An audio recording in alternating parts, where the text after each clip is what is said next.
আচ্ছা, এই যে মানে বিয়ের পর আমাদেরকে বলা হয় না, মানে আমাদের বাড়ি থেকেও বিয়ের সময় বলে দেওয়া হয়, আবার শ্বশুর বাড়িতে এসেও আমরা শুনতে পাই যে শ্বশুর বাড়িকে নিজের বাড়ির মতো ভাববে, শ্বশুর বাড়ির লোকেদেরকে নিজের মতো ভাববে, একদম মানে নিজের বাড়ির লোককে পর ভাববে আর শ্বশুর বাড়িকে নিজের মতো ভাববে, এরকমই একটা জিনিস আমাদের শেখানো পড়ানো বলা হয় আর কি।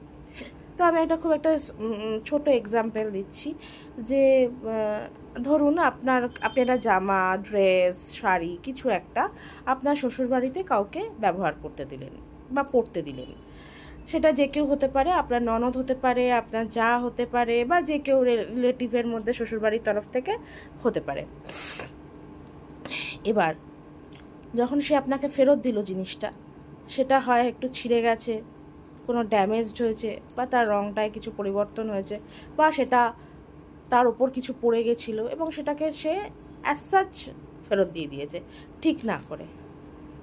আপনি হাসি মুখে সেটাকে ফেরত নিয়েও নিলেন তার কাছ থেকে।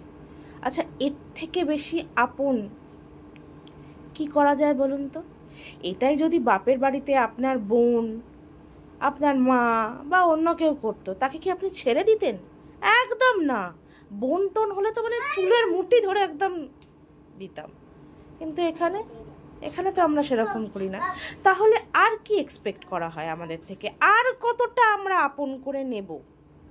বা ধরুন আপনাকে খেতে দেয়া হলো, ঠিক আছে, মানে দেখুন আমি বলছি তার মানে এটা নয় যে এটা আমার সাথে হয়, এটা আমি একটা জেনারেলাইজড কনসেপ্ট বলছি, মানে যেরকম আর কি শুনি হয়, আপনাকে মাছের ছোট পিস, একটা লেজা খাওয়ার সময় দেয়া হলো বা খাওয়ার সময় বলা হলো, আমাদের বাড়িতে এরকমই রান্না হয়, এরকমই খেতে হবে। আপনার নিজের বাড়িতে, মানে আপনি যে বাড়িতে জন্মেছেন সেখানে যদি আপনাকে বলা হতো, খাবারটা এরম ফেলে দিয়ে আপনি উঠে চলে যেতে পারতেন, তাই না? রাগ দেখাতে পারতেন, দু চারটে কথা শুনিয়ে আসতে পারতেন, কিন্তু এখানে একদম কিন্তু মানে ভালোবেসে সেই খাবারটাই খেয়ে নিলেন। তাহলে এর থেকে বেশি আপন আপনি আর কি করে নেবেন বলুন তো? আর কি এক্সপেক্ট করা যায়? আর কতটা আপন করা যায়? মানে এর থেকে বেশি তাদেরকে কতটা ভালোবাসা দেওয়া যায়? আর কতটা? তো এরকম ছোটোখাটো, মানে এগুলো তো ছোটোখাটো ঘটনা, এরকম অনেক কিছু, ঠিক আছে, উঠতে বসতে বিভিন্ন রকমের কথা, ঠিক আছে, অন্য কেউ বলে দেখুক, ওখানেই সে খালাস হয়ে যাবে, একদম ওখানেই সেই খালাস হয়ে যাবে। কিন্তু এনারা যে মানে বিভিন্ন রকমের কথাবার্তা বলেও প্রাণ হাত নিয়ে বেঁচে আছেন, তা এটা কি আমাদের মানে মেয়েদের আপন করে নেওয়ার পরিচিতি নয়? নয় কি?